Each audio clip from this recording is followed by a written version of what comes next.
Prezados irmãos e prezadas irmãs, estamos diante de mais um estudo da Escola Bíblica Dominical da Igreja Evangélica Congregacional do Lago do Tanque.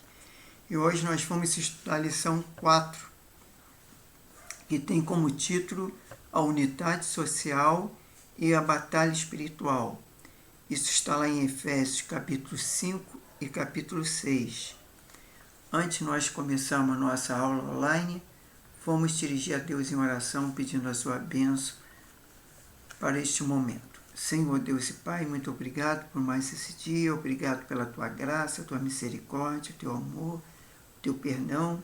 Obrigado porque o Senhor tem cuidado de nós, tem nos abençoado. E agora nós pedimos, Senhor, que o Senhor possa ter misericórdia de nós, perdoe os nossos pecados, nossas falhas, tudo aquilo que fazemos que não te agrada. Seja conosco nesses momentos. Se nós formos aprender a Tua Palavra, Senhor, que, Senhor meu Deus, o Senhor possa cada vez mais me capacitar. Abençoe aqueles que vão assistir através das redes sociais, que sejam ricamente abençoados, que o Seu Espírito Santo venha dar a compreensão da Tua Palavra, para assim sermos edificados através dela. Seja conosco, nos abençoe e nos guarde, e livra-nos de todo mal. É que nós pedimos e agradecemos, em nome do Senhor Jesus. Amém. Então, irmãos, vamos dar início, à nossa quarta lição, que nós vamos ler o texto bíblico básico, que está em Efésios 5, mas vamos ler apenas o versículo 22 ao 25. E depois nós vamos ler o Efésios 6, o versículo 1, 5, 9 e o 11 ao 13. Então vamos lá. Efésios capítulo 5, versículo 22.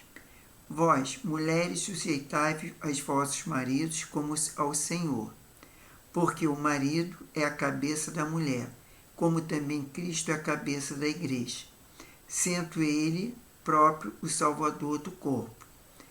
De sorte que assim como a igreja está sujeita a Cristo, assim também as mulheres sejam em tudo sujeitas ao seu marido. Vós, marido, amai vossas mulheres, como também Cristo amou a igreja e a si mesmo se entregou por ela. Vamos ler agora Efésios 6, só que nós lemos do capítulo 5, versículo 22 ao 25, que foi uma sequência, do 22 ao 25, só que o Efésios nós vamos pular. Então eu vou ler nem de ler o texto, eu vou falar o versículo. Vamos lá. Versículo 1.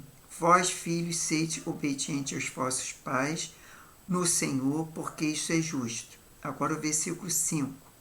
Vós, servos, obedeceis a vosso Senhor, segundo a carne, com o tremor e tremor, na sinceridade do vosso coração, como a Cristo. Agora o versículo 9. E vós, senhores, fazei o mesmo para com eles, deixando as ameaças, sabendo também que o Senhor deles é o vosso estar no céu, e que para com ele não há excepção de pessoas. Agora vamos ao versículo 11. Revesti-vos de toda a armadura de Deus, para que possais estar firme contra as astutas ciladas do diabo. Versículo 12.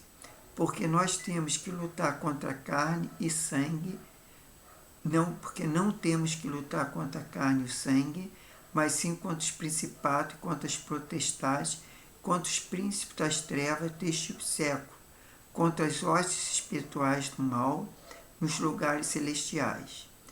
13. Portanto, tomai toda a armadura de Deus, para que possais resistir o dia mau e, havendo feito tudo, ficar firme. Bom, então nós lemos o texto básico, que está baseado no capítulo 5 e 6. Agora o autor coloca o texto áureo, que ele fala: sobre os demais irmãos meus, fortalecei-vos no Senhor, na força do seu poder. Está lá em Efésios 6, 10. Temos os subsídios para o estudo diário, que é de segunda a sábado, mas isso nós não vamos ler, porque senão vai tomar muito tempo. Mas que os irmãos e as irmãs possam ler durante a semana. Qual objetivos da lição? O termo do estudo bíblico, o aluno deverá ser capaz de, primeiro, reconhecer que há um modelo divino para a fita familiar. Segundo, perceber que vivemos cercados por uma realidade espiritual. Terceiro, compreender a necessidade de estar preparado para resistir ao inimigo. Bom, agora nós vamos partir para os comentários. A palavra introdutória. Nas últimas sessões da carta aos Efésios, que é o capítulo 5, versículo 22, e capítulo 6, versículo 23, Paulo conduz seus leitores a olharem para dentro da casa e para o campo invisível da fé. A vida cristã não se limita ao culto ou à convivência comunitária. Ela se releva nas relações mais próximas, entre marido e mulher, pais e filhos, servos e senhores, e se fortalece diante das batalhas espirituais presentes no mundo. O apóstolo apresenta a família como um espelho da comunhão da igreja com Cristo e, em seguida, lembra que todo crente faz parte de um exército que precisa estar preparado para guerrear. O mesmo lar que é espaçoso de amor e serviço também é lugar de resistência à esperança. Agora vamos ler o número 1. A família como reflexo da igreja. Depois de exortar os crentes à submissão mútua, lá em Efésios 5, 21, conforme a lição anterior, Paulo amplia o princípio e se aplica à vida familiar. Não se trata de uma simples mudança de tema, mas de um aprofundamento. O apóstolo eleva o relacionamento conjugal à categoria de metáfora sagrada, comparando a união entre Cristo e a Igreja. Está lá em Apocalipse 21, 2 e Apocalipse 21, 9 e 2 Coríntios 11, versículo 2. Em sua escrita, as duas realidades parecem se fundir. O leitor chega-se a perguntar se ele fala do casal terreno ou do vínculo celestial. Na verdade, fala de ambos. É como o ferro em brasa. Não se distingue o que é fogo e o que é ferro, pois os dois se tornaram uma só chama. Aí 1.1. Qual o dever da mulher? Paulo inicia falando às mulheres, lembrando que a submissão ao marido se insere na ordem relacional estabelecida no Gênesis, conforme Efésios 5, 22 e conforme Gênesis 2, versículo 18. No entanto, submissão aqui não significa inferioridade, mas disposição em servir em amor como um acordo para a própria igreja. Ao servir em amor, como ocorre na própria igreja, em toda relação é preciso haver referência, harmonizar. Alguém lhe conduz ou opere. Como em um automóvel que tem um só volante, o apóstolo, em harmonia com o que ensina em outros textos, Cristo é o cabeça de todo varão e o varão é o cabeça da mulher. E Deus é o cabeça de Cristo. Mulheres, está sujeita ao vosso próprio marido, como também convém no Senhor. Apresenta essa verdade não só como imposição cultural, mas como expressão de comunhão, ou como Salvador. Agora, 1.2. O dever do homem. Se a mulher é pedido respeito, ao homem é exigido algo ainda mais radical, doação, e não qualquer tipo de doação, mas aquele que se entrega até o fim. Paulo estabelece um padrão impossível de alcançar sem a graça divina. Marido, amai vossas mulheres, como também Cristo amou a igreja e a si mesmo se entregou por ela. Está lá em Efésios 5, 25. Esse amor é a ação concreta, servir, proteger, cuidar, renunciar ao próprio ego, um prol do bem e da esposa, a mulher com quem partilha toda uma vida. Este é o ponto central do ensino paulino. O homem é chamado a ser o primeiro a sacrificar-se, o primeiro a perdoar e o primeiro a construir pontes. O lar cristão não é um território de poder, mas de entrega. Agora vamos ler 1.3. O casal como analogia da relação entre Cristo e a Igreja. O apóstolo tem dois temas pulsando de forma enfática. Em sua mente, a Igreja e a família, com a mesma paixão com que trata de um, trata de outro. Ponto de entrelaçá-los. E isso torna o texto ainda mais rico. Quem deseja compreender a relação entre o Senhor Jesus e seu povo deve olhar para o modelo bíblico. Seu relacionamento conjugal, a quem deseja compreender o casal cristão, deve olhar para a sua mesma comunhão e refletida na vida de fé e uma simbiose perfeita. Nessa porção de 12 versículos, em que fala do relacionamento conjugal, Paulo menciona essa união diversas vezes e conclui: grande é este mistério, digo, porém, a respeito de Cristo e da Igreja. Agora, 1.3.1 A obra da santificação. No início do versículo 26, Paulo apresenta um propósito para a santificar. Aqui o apóstolo reafirma que já havia declarado no início da carta, ou chamar os crentes de santos, o corpo de Cristo não é visto desse modo. É uma comunidade separada para Deus. Em toda a Escritura, o termo aparece predominante no plural, santos, porque ninguém é santo isoladamente.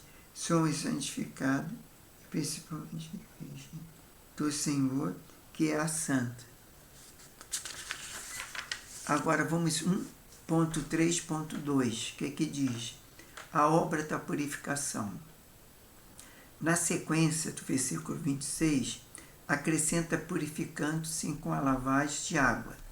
Pela palavra, esse versículo encontra paralelo em Tito, lá em Tito capítulo 3, versículo 5. A lavagem de água aqui não se refere ao batismo, e sim mas ação purificadora da palavra de Deus no processo de regeneração, conforme João 3,5, Hebreus 10, 22. E a palavra que limpa, renova, santifica o povo de nova aliança. Relações cristãs no lar do trabalho e no trabalho. Depois de tratar a relação entre marido e mulher, Paulo amplia o olhar para os outros vínculos que sustentam a vida familiar e social. A fé não se limita ao espaço do culto e ela se manifesta nas relações do cotidiano, no lar e no trabalho. O apóstolo-se ainda ao mestre estende o princípio do amor em relação entre os filhos senhores, servos, mostrando que o Evangelho transforma cada laço humano. 2.1 A obediência dos filhos. Paulo recorda o mandamento que une o amor e a promessa, conforme Êxodo 20, 12. Filhos, sede obedientes aos vossos pais no Senhor, para que te vá bem e viva muito tempo sobre a terra, conforme Efésios 6, versículo 1 ao 3. A obediência filial é expressão de fé e gratidão e a honra aos genitores. Revela o caráter de quem teme a Deus. As famílias cristãs precisam recuperar esse princípio, cultivado, respeito, diálogo e disciplina, marcado pela presença do Senhor. O cuidado e o exemplo dos pais. No contexto do Império Romano, a vida das crianças costumava ter pouco valor. O pai podia castigá-lo severamente, vendê-la como escravo ou até decidir se um recém-nascido viveria. Ainda hoje, há cristãos, inclusive e líderes, que, movidos por zelo, acabam adotando práticas de correção excessivamente rigorosas, impondo aos filhos padrões que não condizem com a etapa da vida em que estão. A criança é criança e deve viver como tal. A austeridade travestida de devoção pode gerar ressentimento até afastá-la do Evangelho. O exemplo dos pais deve seguir não é de autoridade rígida da Roma antiga, mas o amor paciente de Jesus, conforme Mateus 19,14, e que acolhe e corrige de forma com ternura, conforme Efésios 6,4.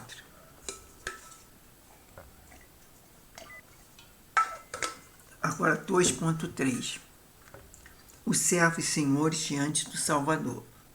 Paulo trata os dois grupos presentes na igreja, servos e senhores. Ambos são vistos como irmãos em Cristo, pois a fé não elimina diferenças sociais, mas transforma a forma de vivê-las. Naqueles dias, a escravidão era uma realidade comum no Império Romano, onde milhões de pessoas eram submetidas ao trabalho forçado. Em vez de combater o sistema político, o apóstolo e outros líderes orientaram aos crentes a agir com o mesmo espírito do Mestre, com justiça, humildade e amor. O Evangelho não era um movimento de rebelião, mas de transformação interior. Ele semeava uma nova consciência que os verdadeiros Senhor é Cristo, diante de quem todos são iguais.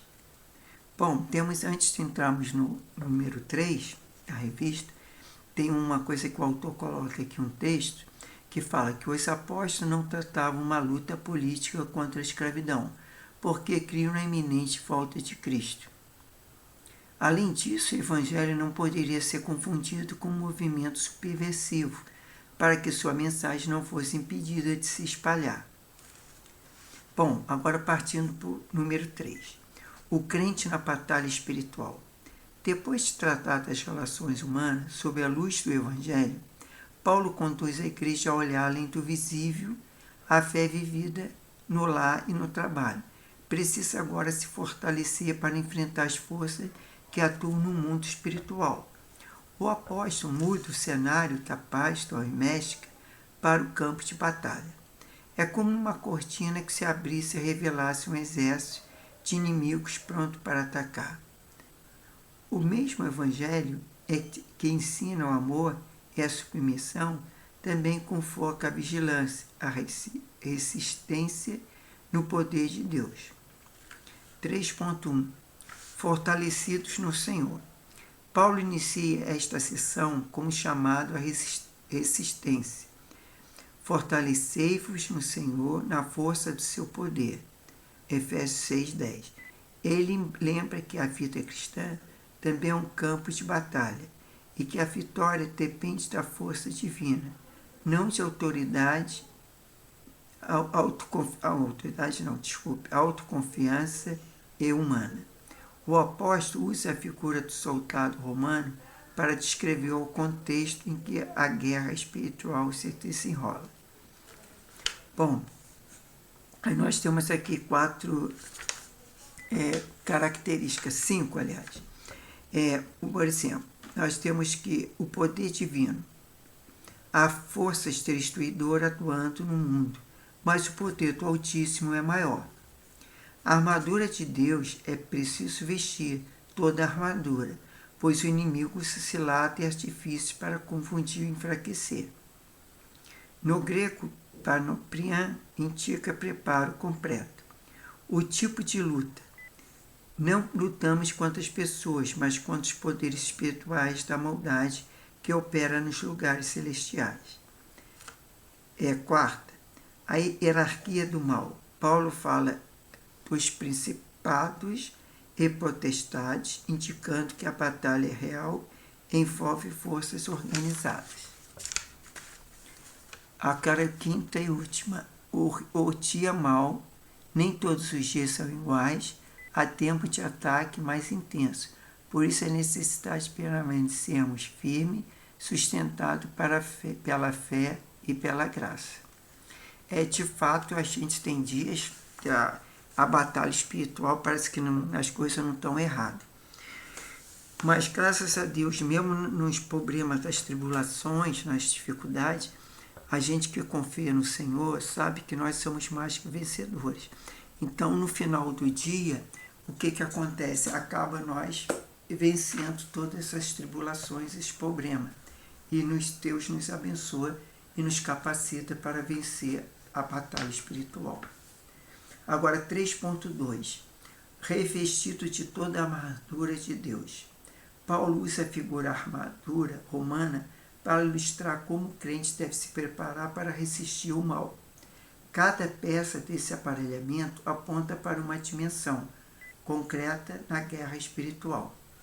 Vamos lá. Então, qual é essas dimensões? O cinto da verdade.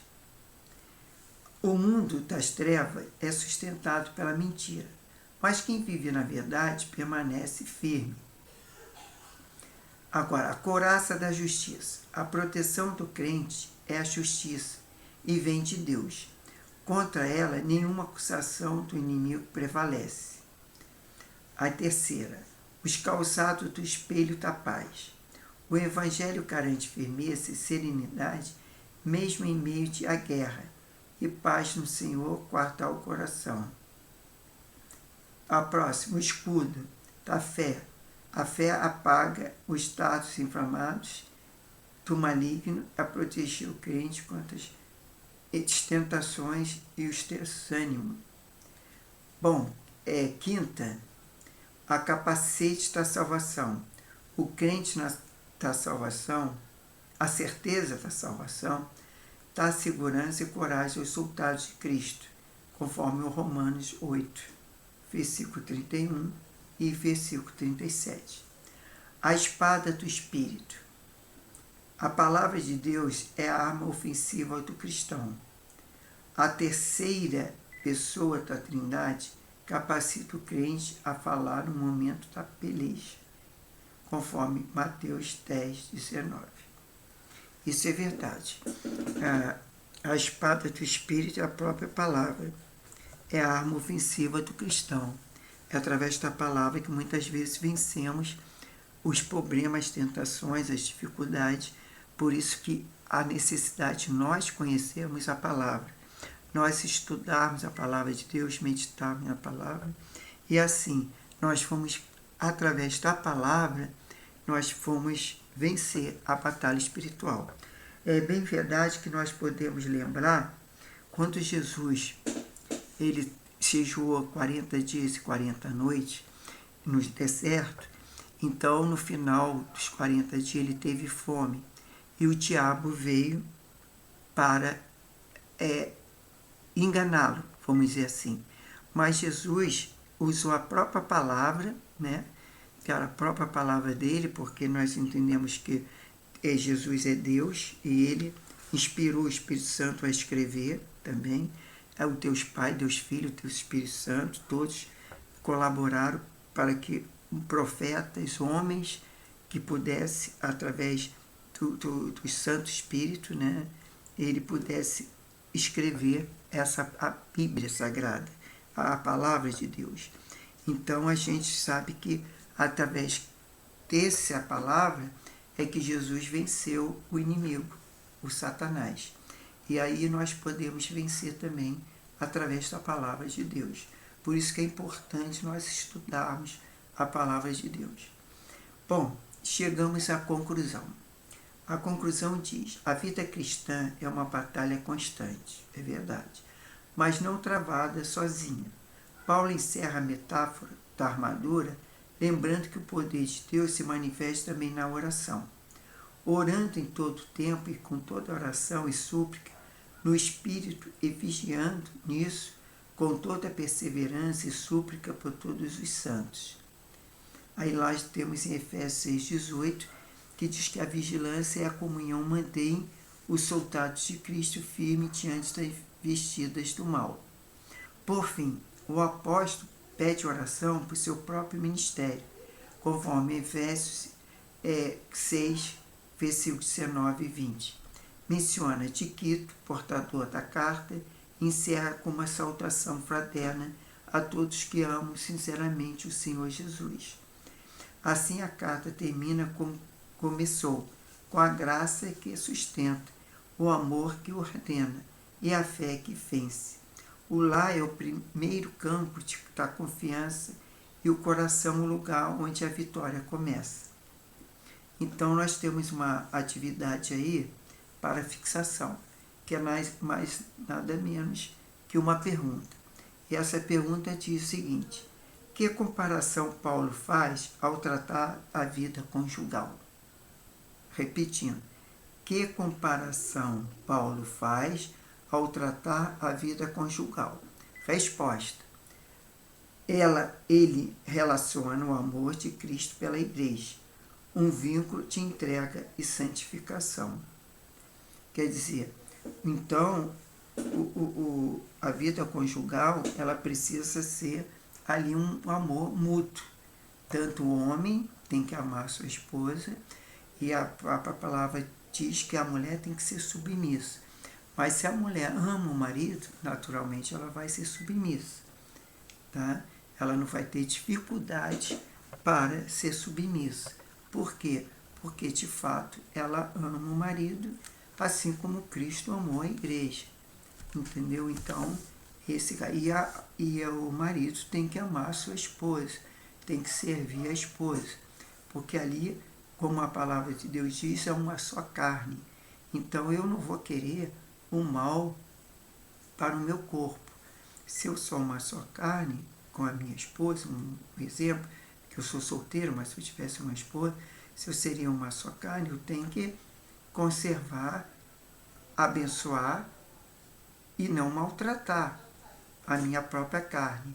Então, assim que a gente tem que cuidar da esposa, da mulher. E a mulher tem que ser submissa ao marido e amar, assim como o homem também ama a sua esposa, a esposa também ama o seu marido. Então, nós terminamos essa lição 4. Semana que vem nós vamos falar da lição 5.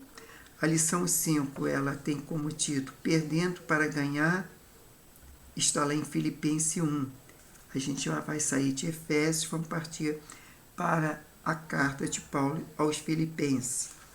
E aí nós vamos estudar na próxima semana a lição 5. Vamos agradecer a Deus por mais esse momento e pedir a sua bênção para todos nós. Querido Deus, eterno Pai celestial, muito obrigado por mais esse estudo. Obrigado pela tua palavra, que é a sua palavra que nos certifica, que nos sustenta. Por isso aumenta a nossa fé, a nossa esperança. Que possamos, Senhor, ter essa armadura, Senhor, para vencer o mal, para vencer o pecado, para vencer a cilada do diabo. Que o Senhor possa estar nos abençoando, nos guardando e livrando de todo o mal. Seja com cada vida que vai assistir essa live através das redes sociais, essa escola bíblica dominical online, né, melhor dizendo, e que o Senhor possa estar abençoando o seu lar, sua família. Se houver algum enfermo que possa ser curado para a honra e glória do seu santo nome, dá alegria àqueles que estão tristes, dá a paz àqueles que não estão em guerra, sofrimento, angústia. Ó Deus, tenha misericórdia, Pai.